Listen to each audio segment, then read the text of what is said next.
Bienvenidos a esta cápsula creada para el lectivo Mundo Global. Mi nombre es Gerardo y en este video se dará a conocer el Pacto Mundial para la Migración Segura, Ordenada y Regular. Para comenzar, cronológicamente, durante el año 2016, en la ciudad de Nueva York, los Estados miembros de la ONU determinaron que existía la necesidad de abordar de manera integral la movilidad humana, a través de una cooperación multilateral. Esto para proteger a los migrantes. Los países que buscaron desarrollar una política multilateral con más fuerza, en el año 2018 firmaron lo que es el Pacto Mundial para una Migración Segura, Ordenada y Regular, que explicaremos durante esta presentación. Los lineamientos de este pacto buscan poner el énfasis en las personas, en facilitarles el proceso de emigrar. Esto a través de una inédita cooperación internacional entre los países, los cuales no necesariamente tendrán que verse afectados en cuanto a la potestad que tienen de decidir eh, sus políticas propias internas de migración dentro de sus países, pero que sí deberán propender a proteger el derecho humano de las personas eh, para migrar, ya que se debe entender este derecho humano como una necesidad propia de las personas de buscar un mejor vivir, lo que no tiene nada de malo desde ningún punto de vista. Entonces, lo que suscriban este pacto deberán entender que es una realidad global que debe ser abordada por todos los países eh, o no habrá solución. El, el pacto entrega 23 objetivos que veremos desde ahora. Estos objetivos vienen acompañados de recomendaciones de acción, cada uno. En este video no explicaremos los 23, sino que explicaremos algunos de los que parecen ser importantes. Por ejemplo, hagamos el número 6, que dice facilitar la contratación equitativa y ética y salvaguardar las condiciones que garantizan el trabajo decente. O sea, uno de los objetivos de este pacto es proteger a todos los trabajadores migrantes contra cualquier forma de explotación en el lugar de destino. Se busca garantizar que tengan desarrollen un trabajo decente que en algunos casos se ve trastocado. Por ejemplo, en el caso de la construcción de los estadios para el Mundial de Qatar 2022, en donde ha habido muchos casos de muertes de trabajadores por condiciones laborales paupérrimas. Otro objetivo importante es el de prevenir, combatir y erradicar la trata de personas en el contexto de la inmigración internacional. Si bien actualmente en muchos países la Interpol trabaja de forma colaborativa tratando de erradicar o controlar el tema de la trata de personas, aún en muchos países, por ejemplo, de Asia, continúa una cierta forma de vida en la cual muchas personas se aprovechan ofreciendo eh, una mejor calidad de vida o un mejor trabajo en el extranjero a cambio de un nivel de, por así decirlo, esclavitud, en donde muchas veces ni siquiera tienen remuneración y las personas se ven restringidas en su vida diaria. Casos que se han conocido, por ejemplo, aquí en la ciudad de Punta Arenas, en esto lo que llamamos molchino, por ejemplo, en donde en muchos casos tenían trabajadores encerrados viviendo en la misma empresa, en el mismo edificio. Entonces, estos problemas que se ven tan cercanos, o sea, que nos pasa acá mismo, en Asia es muy común y se busca erradicar lo que es la trata de personas, o sea, llevar personas a otros países para ser prácticamente esclavizadas. Otro objetivo de los importantes que se ve acá es el que dice utilizar la detención de migrantes solo como último recurso y buscar otra alternativa. Se busca controlar hechos como por ejemplo el de la expulsión de inmigrantes que entran de forma irregular a los países, como por ejemplo el caso de Chile, en donde por el norte del país en el último tiempo han entrado una cantidad grande de venezolanos que no necesariamente entran de forma regular al país y que se ha determinado subirnos un avión y expulsarlos del país enviándolos de vuelta, por ejemplo, a su país de origen. Se busca en este punto que eso no ocurra, sino que se trate de arreglar, por ejemplo, la situación del inmigrante irregular, o sea, ofreciéndole el proceso de papeleo que le permita quedarse en el país porque por alguna razón ellos tomaron la decisión de migrar. Entonces se busca facilitar facilitarle la migración a la persona, no hacerle pasar una mala experiencia. Otro punto importante es el número 23, que es más o menos el punto eje de todo lo que significa el pacto. O sea, fortalecer la cooperación internacional y las alianzas mundiales para la migración segura, ordenada y regular.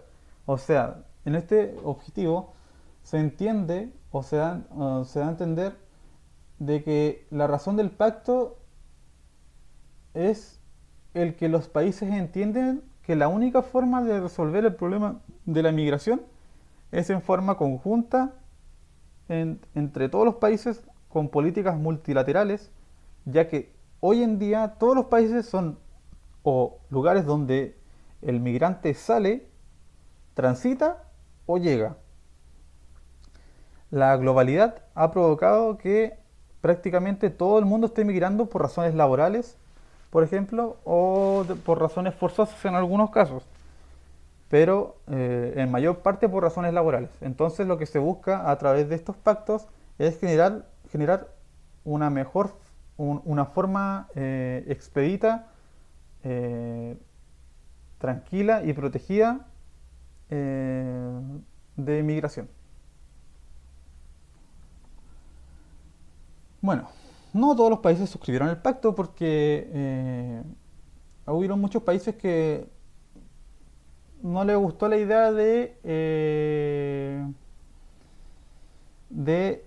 verse, por ejemplo, en la necesidad de tener que modificar sus propias políticas internas del país en torno a lo que es la migración, o sea, a lo que se pudiera eh, generar con lo que es las olas migratorias. Por ejemplo, muchos países de Europa que están teniendo problemas con las olas migratorias no suscribieron al pacto para no sufrir lo que podría llamarse un acuerdo vinculante en cuanto a por ejemplo, al cambiar sus políticas de ingreso, o sea, a tener que recibir inmigrantes que hoy en día no quieren.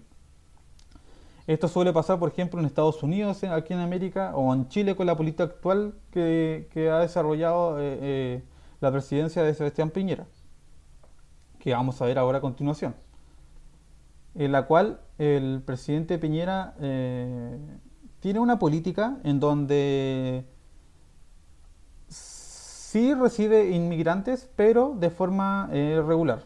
Y no cualquier inmigrante, sino que tiene que ser un inmigrante que aporta a la sociedad y que no venga a causar daño, por así decirlo. Como dice en su primer tweet que subió en el año 2018, que son los tweets de respuesta de por qué Chile no suscribió a este pacto. Para Sebastián Piñera, este pacto no, nos iría a restringir nuestra soberanía y a perjudicar a las personas que vivimos ya en este país, por lo que decidieron no suscribirse a este pacto, eh, cuando el pacto no era vinculante. Este pacto no es, si bien no es vinculante, para el gobierno se entendía que si uno tomaba parte de este, en algún momento sí iba a hacerlo. Entonces decidieron mejor que no iban a suscribir al pacto, para no comprometer al país a decisiones externas que no necesariamente sean del gusto de los chilenos, por ejemplo. Según la política de turno, obviamente puede venir otro gobierno que sí sea abierto a las políticas migratorias y esto pueda cambiar. Como lo que pasó en Brasil cuando llegó Bolsonaro, que Brasil había suscrito al pacto, pero con Bolsonaro se retiraron. Disculpen. Entonces pasamos ahora a la última diapositiva, en donde se busca explicar qué es lo que ha pasado con este pacto actualmente, en donde este pacto con ya 2 años, bueno, 3 años, 2021, en medio de lo que es la pandemia del COVID-19, ha, por así decirlo, se ha puesto en la práctica lo que es la política multilateral. Si bien se ha detenido las migraciones en parte porque las economías se han estancado y han retrocedido y las migraciones laborales ya no se han restringido también por el cierre de fronteras y, y la poca cantidad de vuelos internacionales que se están dando, sí ya habían migrantes dentro de los países cuando se cerraron las fronteras. Y estas políticas buscan proteger a esos inmigrantes. ¿A través de qué? De el acceso a la salud, por ejemplo, en medio de esta pandemia, de personas que podrían estar, por ejemplo, en estado irregular y no tengan necesariamente seguros de salud. Se ha podido trabajar con este pacto a que los países se comprometan a ayudar a estas personas. Lo mismo pasa con el punto número 2, de que se les pueda brindar información a estas personas, a estos migrantes. Por ejemplo, de los planes de seguridad social, como por ejemplo un plan de seguridad social que se está desarrollando hoy en Chile, es la entrega, por ejemplo, de dinero a través del IFE. Eh, Se podría entender o explicar como ejemplo de que en Chile, si un inmigrante llega y está acá en el país, una política de ayuda sería, por ejemplo, ayudarlo a que rellene su registro social de hogares, por ejemplo, y pueda postular al IFE. Esto es una política que se está dando en países, por ejemplo, de Asia. La ayuda con la información. También sobre los paso a paso, por ejemplo. Y otro punto que va a ser relevante de trabajar es cuando se termine la pandemia, ya que si bien ahora está detenido el tema de la migración, en algún momento va a terminar o vamos a pasar a otro estadio en lo que es la pandemia, en donde ya se va a poder regularizar el tema del comercio internacional y se va a volver a la tendencia de crecimiento de la migración. Entonces, este periodo es de preparación para todos los países que suscriben este pacto. Todas estas temáticas se irán revisando, por ejemplo, en el año 2022, perdón, en el Foro de Examen de la Migración Internacional. Foro que se va a ir replicando cada 4 años y en donde se analizarán el impacto de las políticas multilaterales que tiene el pacto en sí. En estos 3 puntos, por ejemplo, o más que nada en los 23 objetivos que tiene este. Bueno, la idea de esta presentación era explicarles que existe un pacto hoy en día que es inédito, en donde los países buscan tratar la migración como un desafío del siglo XXI y que le buscan dar solución para facilitar a las personas el transitar de país en país. Esto porque las personas buscan un mejor vivir, porque el trabajo ya se ha vuelto en una un desafío global. Uno si quiere, uno puede o trabajar donde uno está viviendo o puede conseguir un trabajo, por ejemplo, en otro país. Y la alta tasa de migración actual es pues, por trabajo. Entonces, eso es lo que se buscaba explicar con este pacto eh, llamado llamado Pacto Mundial para la Migración Segura, Ordenada y Regular, en el cual no participa Chile actualmente, pero en un futuro próximo podría participar. Así que espero la haya quedado un poco más claro lo que significa el pacto, que le haya favorecido el que lo puedan conocer. Y cualquier duda puedo responderla en clases o, o a través de Google Classroom. Que tengan un buen día.